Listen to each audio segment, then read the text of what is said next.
Good afternoon, everybody. Or as we say in Portugal, boa tarde.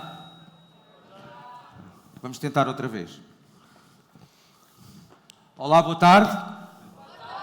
Melhorou. Thank you. Boa tarde is how we say it in Portugal. Boa tarde, so all around the world. Please have a seat. No, this is mine. Okay. They asked me to be here. So, first of all, before we start, I want to take this chance to make something that I think is really worthwhile. I want to thank the invitation for EcoMood to be a partner in mobility and energy in this great Planeteers World Gathering. And mainly I want to thank Sérgio Ribeiro, which you all know for sure, but also Carlos Carvalho, that most of you don't know. They are the heart and soul of Planeteers, and I think they, as a human being, now not as an activist, but as a human being, I want to thank them for their work, so please join me in a round of applause. They really, really deserve it. So, we're here to talk about mobility, which is responsible for somewhere around 15 to 25% of our footprint, depends on what you put there, the production of the vehicles or not, and things like that. And we at EcoMood Portugal, we have as our main cause, we are a sustainability promotion NGO, a non-profit NGO, and our main mobility cause, because what we promote is more sustainable mentalities or mindsets, behaviors, and solutions. Because if we just try to evolve mindsets without the solutions, that's just an abstract thing. So our main cause in mobility is integration. Modal integration, integrated mobility. To give you an example, if I know that I don't have a place to leave my bike by the train station, a safe place, I will take my car to the city. If I don't know that besides that, when I get to the other end of the train, if I don't have shared solutions, good interaction with buses or subways or whatever, then I'll be taking my car. And so integrated mobility is integration between modes, means of transportation, but also between decisors, the people that decide our lives. Onde é que está o ponto? Sorry? What you mean? Nothing. Oh. It was me. Oh, sorry. I forgot. So between also deciders, like between countries, between municipalities, between parishes, so that everything is integrated. And then we're going to talk about active mobility, what I've been doing here, but going anywhere, going nowhere. We'll be talking about reuse of vehicles, so conversion from combustion to electric or other sustainable solutions. And then we'll also be talking about the energy for mobility and also the battery stigmas and lithium stigmas and mining and so on. Here with me, I have, first of all, let's start with the ladies, Leonor Mendonça. And now I have to put my fake eyes on to read this. Leonor holds a degree in English and Portuguese in teaching from the University of Aveiro. She has been an English teacher for nearly 4 decades, it doesn't show, and has actively participated in various Erasmus Plus projects where she has consistently championed sustainability and environmental awareness at the core of her themes. For the past 28 years, she is at Cafanha de Nazaré High School. I believe there's people here from other high schools, but not Cafanha, so you like to hear what they're doing there. And there at Cafanha, there's the GAF Bike Lab project, where the entire community around identifies with it. It's an award-winning project, and so she'll be presenting it to all of us. Welcome, Leonor. Well, good afternoon. Thank you very much, first of all, for the invitation. It's a pleasure to be here representing the project of my school, GAF Bike Lab. And I hope you all enjoy the presentation. Thank you very much. Thank you. Planeteers.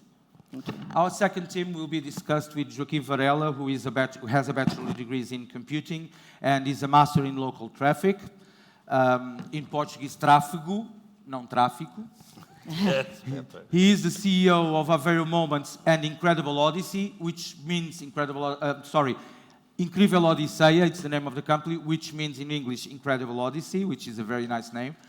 And that is for over 9 years now. They operate the Moliceiro, which are the typical Aveiro boats that run in the channels. We'll be discussing, as I said, conversion from combustion to more sustainable solutions. Polluting for fun and for tourism is no good anymore, is it? Yes, fun with no pollution is better. Okay, and I have this moment for me it's a pleasure to stay here because a few years ago we came to this house and say to the mayor of this town, why not?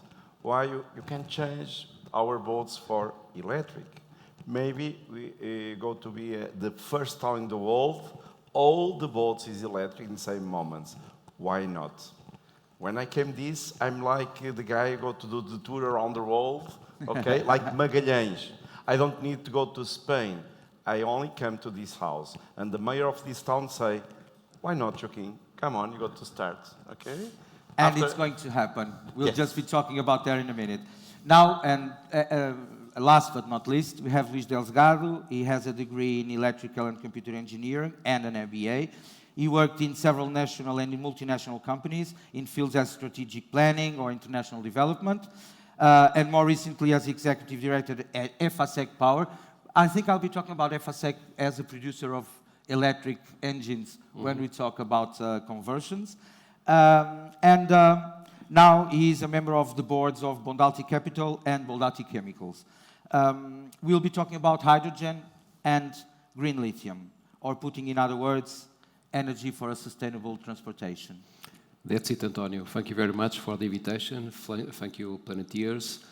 I'm going to try to talk a little bit what is the role of industry in all the mobility scenario, and of course, how Bondalti, what is Bondalti doing in order to decarb our own operations, and of course, what will be our role in the hydrogen and in the lithium space. So glad to be here. Yeah, I'm looking forward to learn something about those. But let's start from the basics. And the basics in transportation means, well, walking, and then collective transportation, what we call public.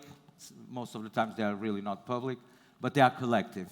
But then, right after that, we need to have a very good infrastructure for active mobility, not only walking, but bikes.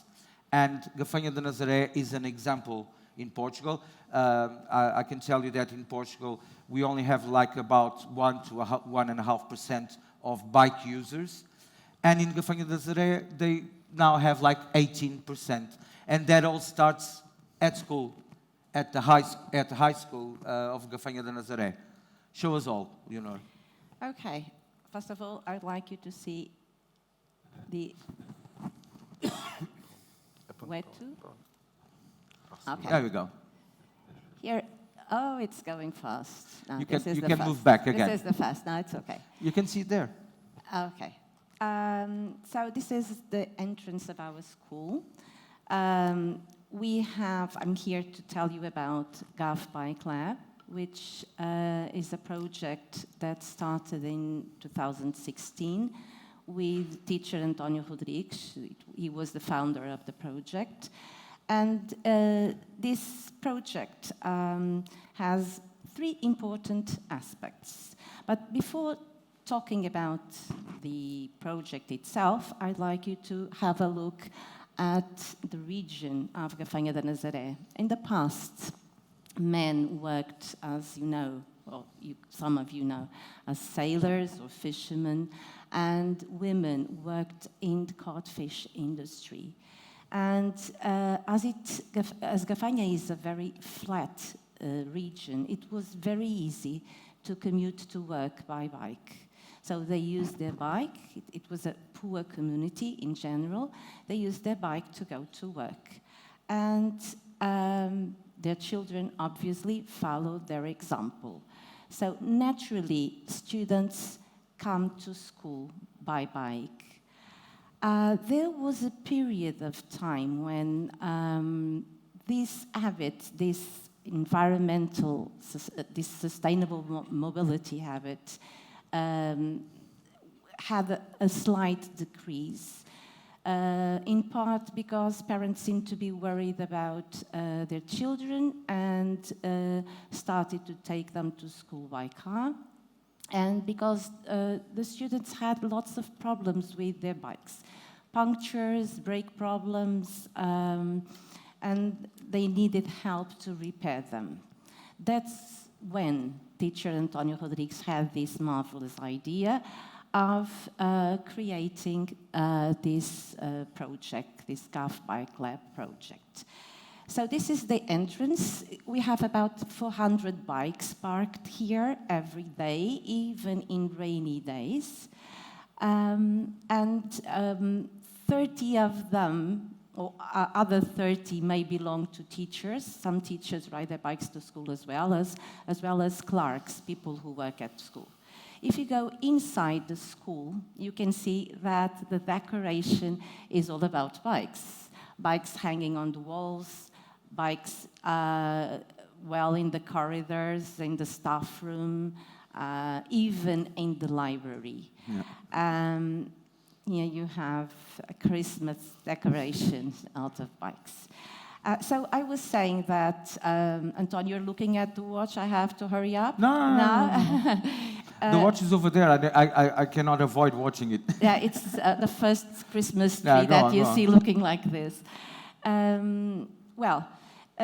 I was saying, this is part of the decoration. This is a decoration of our school. It is a symbol. It became a symbol of our school, and it is a symbol of the region where the school is, in Gafanha da Nazaré. I was saying that it has three important aspects. This is the first. We have a bike repair shop. Here is where everything goes on. So students, I talked to you about problems students have with their bikes, punctures, brake problems, accidents, flat tires, and they need help to solve them. Well, they go to the bike repair shop. They go there.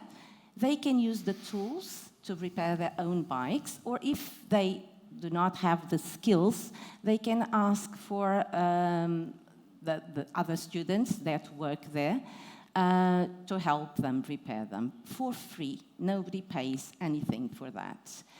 And why is that? Because we have help. We have donations coming from individuals, donations coming from a parish council, or even parents association. So they donate bikes, they donate materials, and so that's how it works. We have a resident team. It is a team composed by 2 teachers. Teacher António Rodrigues is on the left, then teacher António Cachide over there.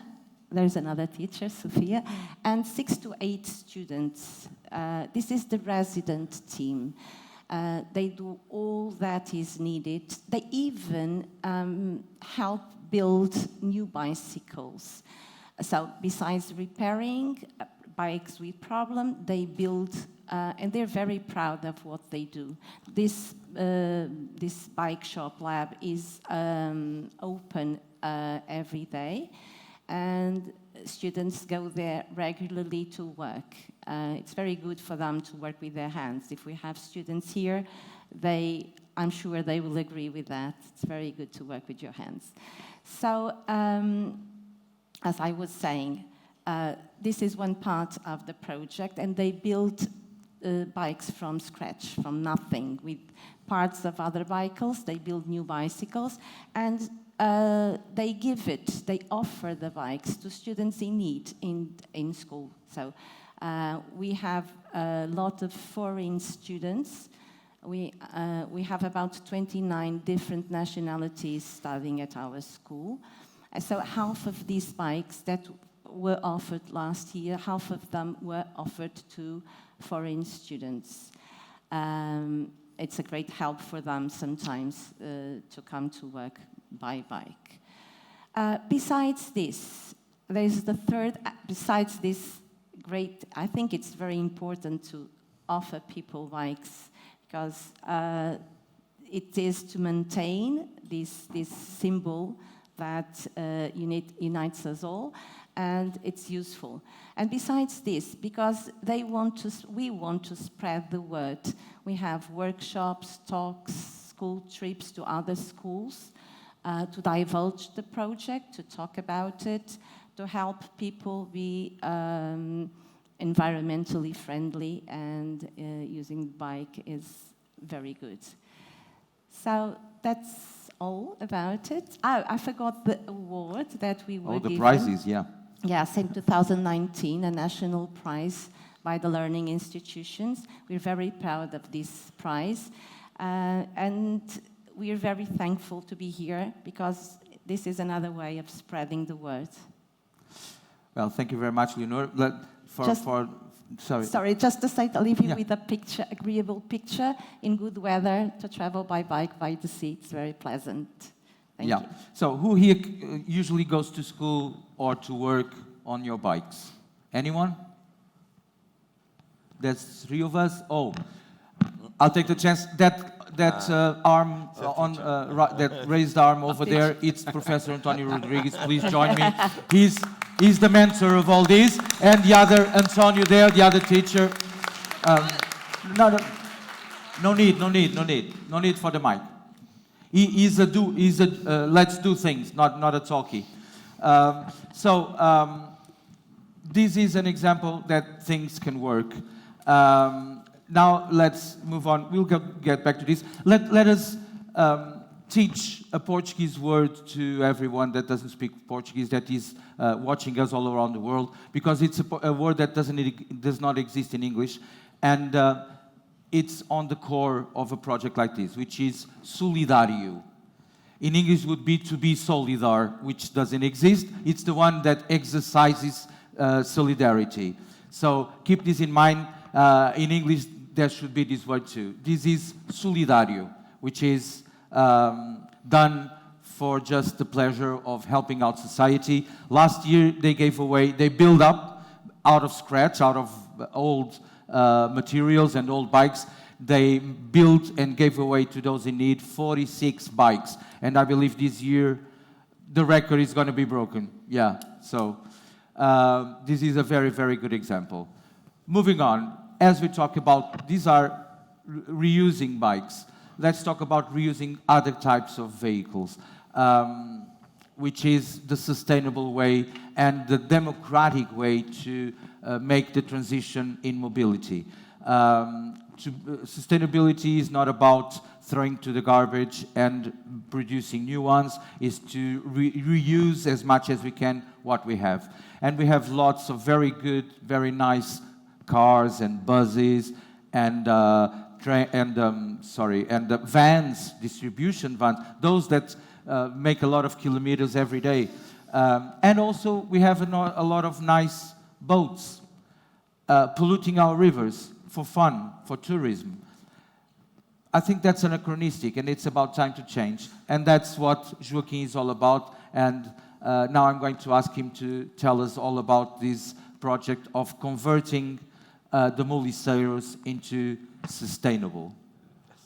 Hello. When I see projects like that, my idea come and say, don't copy this project, clone this project. It's better. Okay? When I pass near the schools in Gafanha, is near us, it's a pleasure to see the children moving by bicycle. When I go to other towns, you don't see the children in the bicycles. Why? What's happened? Maybe you must pass yes, we the must word. spread the word. Spread the word. You go to help you to the record. You go to sponsor some bicycles for you. I have bicycle in my home. No one use it. I give you to your school, okay? Maybe someone go to use it. Pass the word. Okay, normally everyone wants a new car, a new boat. something new. But when you travel, what you want to do? A Disney? We have a Disney all the world? No. Want to visit our town. How we live, how we eat, how we study. What kind of boats you use for travel? All time for work, today for pleasure. Okay? The idea is that don't change your patrimonium. Upgrade for new generations, upgrade for something. One thing I can share with you, the students maybe play, hello, children, hello. They're not children anymore. No, oh. They're playing or see Twitter, Facebook in your mobile? Now play with me. Turn on your calculator, okay? If you put, Yeah, do that, please. play a game with me. More or less, we have 27 boats in our town, okay? Full. Go to the calculator and put 27 boats. Slash, more or less is 25 liters per day for each, for diesel, for work. 27. More or less, we work, more or less, 300 days per year. More or less. So it's 27 times 25 times 300, okay? Okay. Who is the first to give the result? The calculator. Yes. 200,000 liters per year. Only this little town. Imagine. It's a big swimming pool of diesel. Let me give one extra data. Now multiply that for 2.5. Tell me who comes up with the result first? Come on. Yep.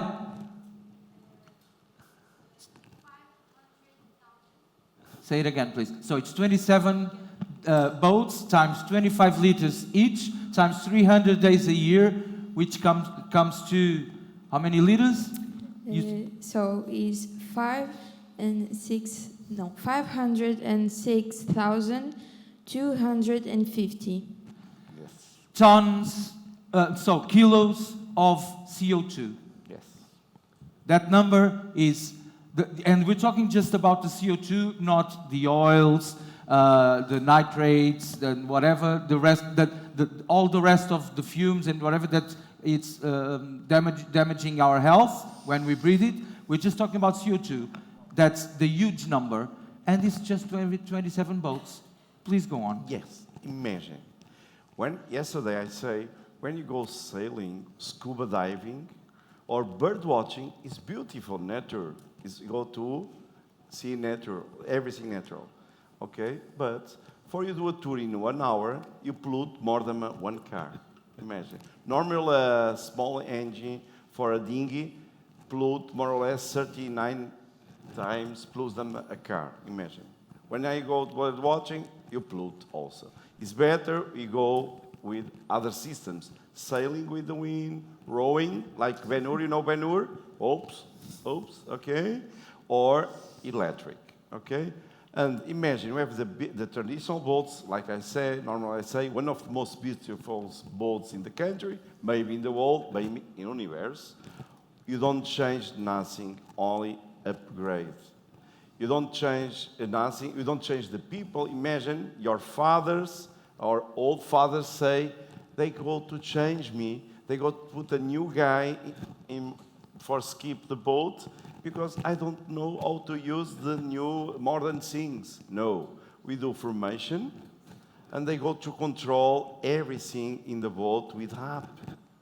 Easy, okay? Like I say yesterday, you don't change nothing, all you do formation, okay? Or imagine, you don't change the design, you only put batteries.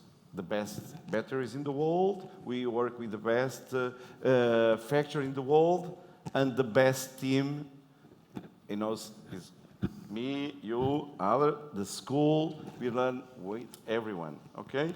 And all the ideas is don't change. We have a nice car, nice design, old style. Don't change the car. Why? Yeah. Okay, upgrade, change the motor, maybe.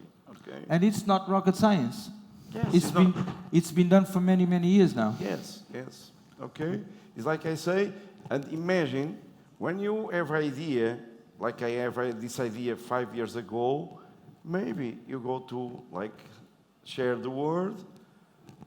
You don't resell motors, you resell experience, emotions. Okay. We come to the mayor of this town and say, why not? Imagine a little town like that with 78,000 people living. We are the case number one in all the world, okay? Because today we travel, we connect, you go to big expositions, we see everything in the internet, but we are the first town in the world, all the boats go to be electric. Now, in this time, we have everything, the charger, the network is ready, okay? In a few months, we start to upgrade the boats for electric. Imagine a little town like Aveiro is the first town in the world, everything is electric. Okay? Besides Amsterdam. No, they have in Amsterdam, they have a schedule, okay? Yeah. They have thousands, millions of bicycles, thousands of boats, but a schedule. But in one town, everything is electric, is the first town in the world.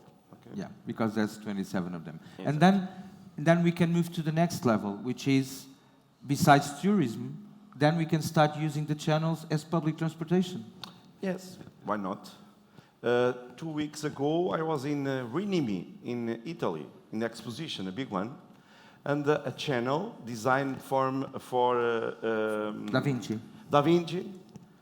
They pass the channel like that, pop up, okay, 30 centimes, and they pass only. If they take the bus, they do more or less 5 kilometers, imagine, in the bus. Yeah. They don't swim, no sharks, of course, but they pass, easy, electric system. Check, check. Yeah. Now let me give you another number, not from boats, but in this case from a normal family car. To produce a new one, either combustion or electric, in average, we're talking about like 7-8 tons of CO2 to produce it. If we want to recycle the old one, the process takes about 2.5 tons extra. So it's over 10 tons from sending one to scratch, the old combustion one, and producing the new electric one.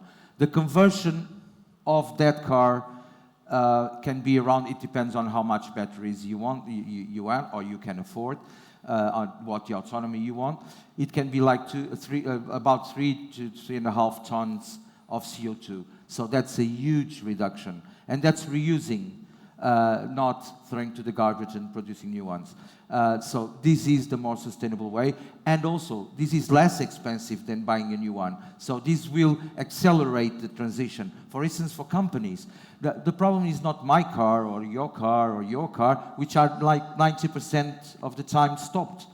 The problem are buses, the vans, the distribution, the boats that work the whole day long. That's the main problem. That's where the big footprint is. And that's what we need to convert, because that's really faster than just waiting till you have the money to buy a new one. But then we're talking about batteries, right? We're talking about all those stigmas surrounding electric mobility. In this case, we're talking about converting to electric because that's the technology we have at the moment that can make the transition. There will be other ones. And I'm going to talk about 2 of them with Luís. And as we're talking about batteries, let's start with green lithium. Everybody is talking about the mining, which is a problem. Like for the knife and fork we eat with, that mining is a problem too. But I believe most of us never heard about green lithium. Tell us all about it, Luís. I will try, António. It's not going to be easy. First of all, just to 1 minute explaining what is Bondalti. Well, we are a chemical company. We have a plant just 20 minutes away from Aveiro, in Estarreja. And we produce chlorine derivatives, so to treat the water and other applications, and also aniline derivatives for other products, mainly isolation for cars, for buildings, other stuff.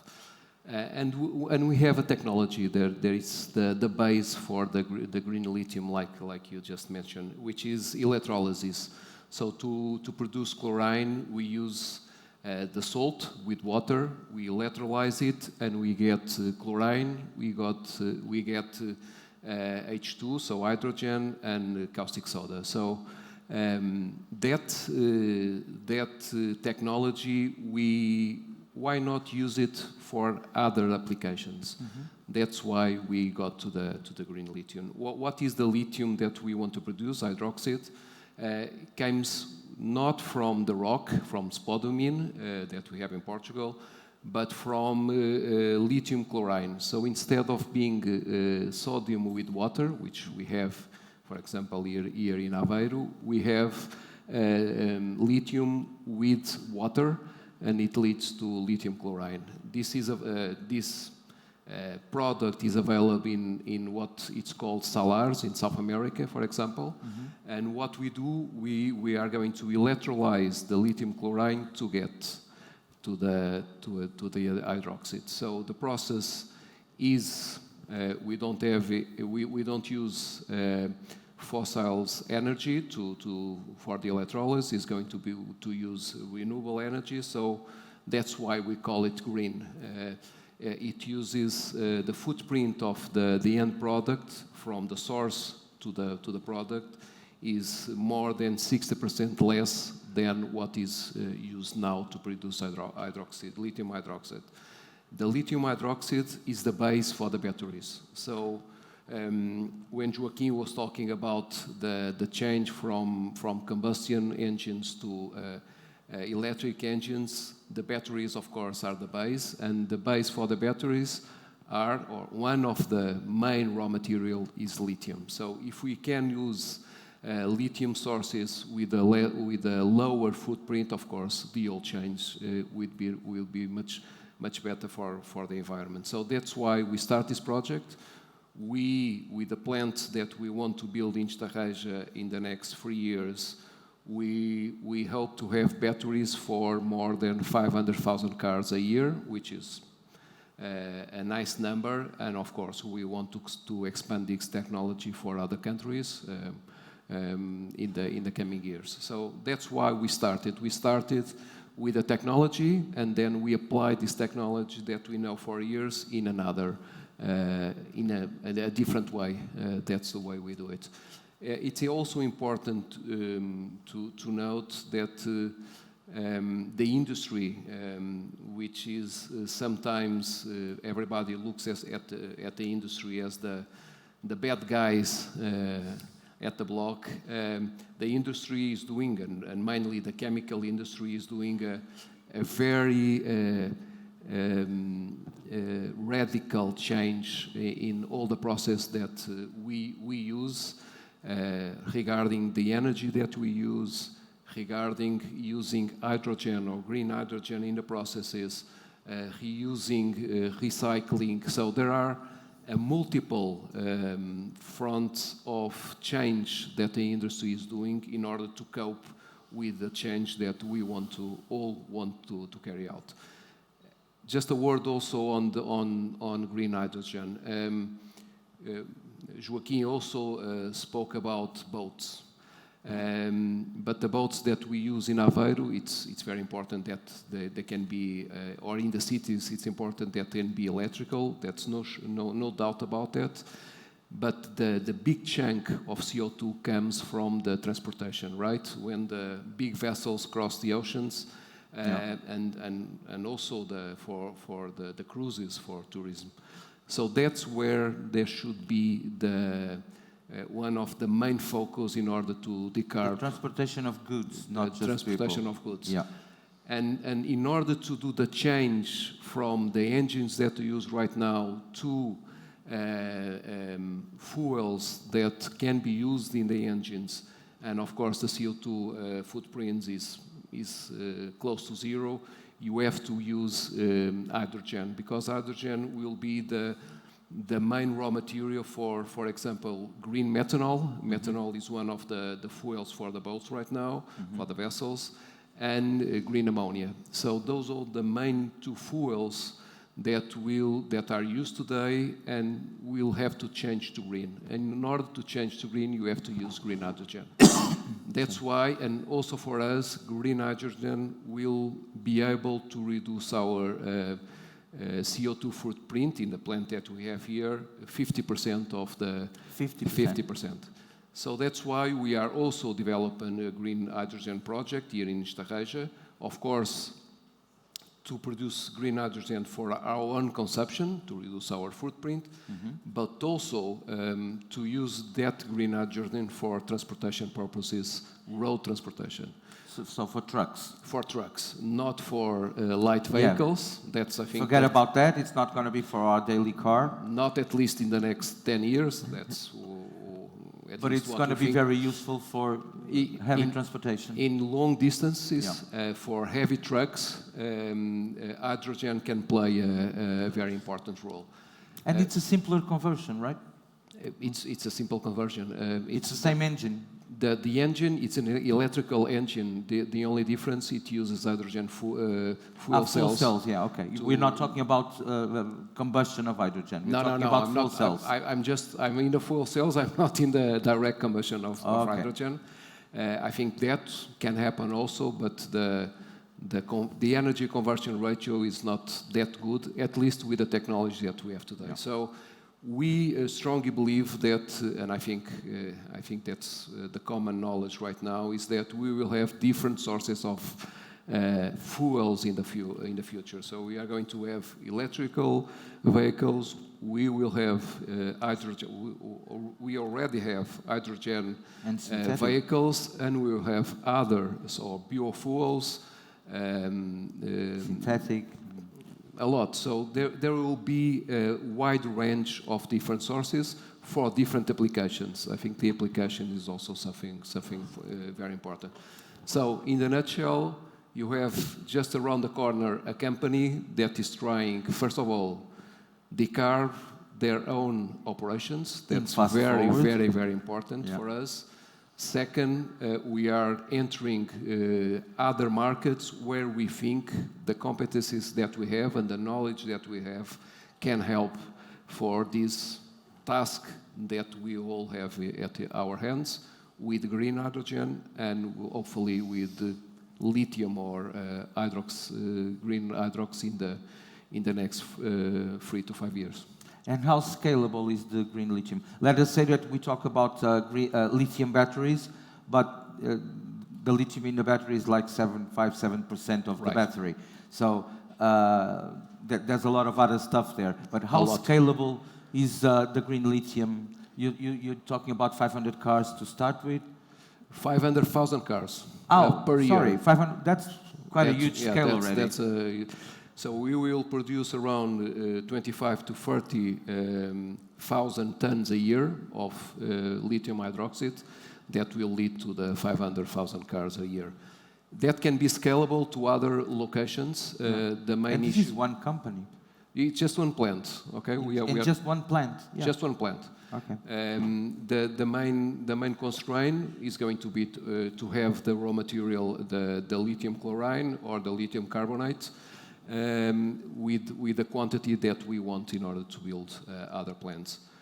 Also, it's important to say that the raw material that we use is going to be lithium chloride, but also lithium carbonate that will come from the scrap of the when you produce the batteries. So when you have more batteries being produced, you will have more scrap.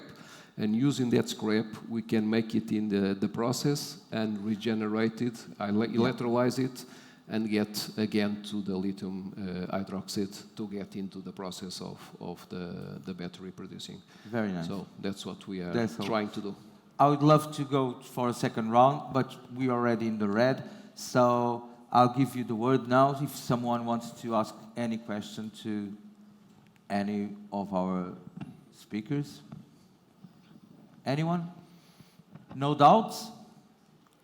Oh, either we were quite clear or they were just not paying I have attention. one. I have one. You have one? Ah, yeah, you can ask, questions. too. Sure. Of course, when they say the batteries, old batteries, not good for us, for anyone. But in our solution, of course, you have to use heavy batteries in lithium. Okay. Yeah. More or less is 3,000 chargers. The battery, only one battery. Okay. 3,000 chargers. Okay. In the end of this life, it's 10, more or less, our idea is 10 years, okay? That's down 3,000 chargers, okay, full chargers.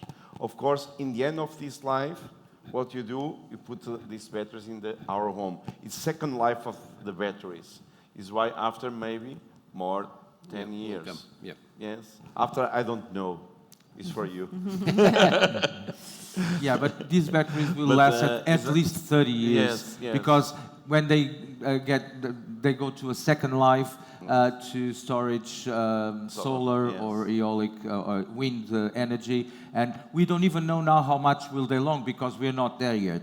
So here's 3 good examples. We love to show good examples. There's lots of people to point fingers at what's wrong, and that's necessary as well.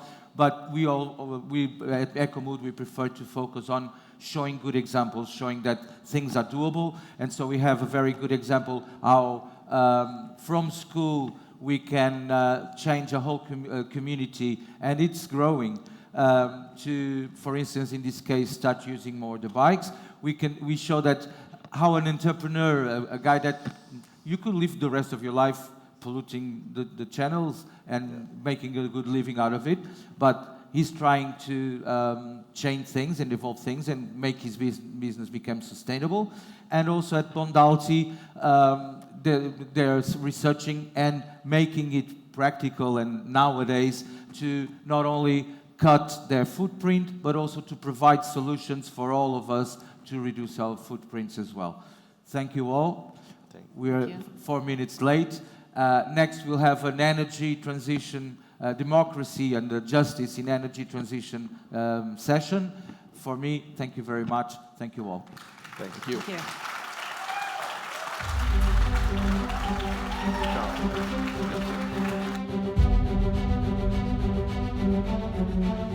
you.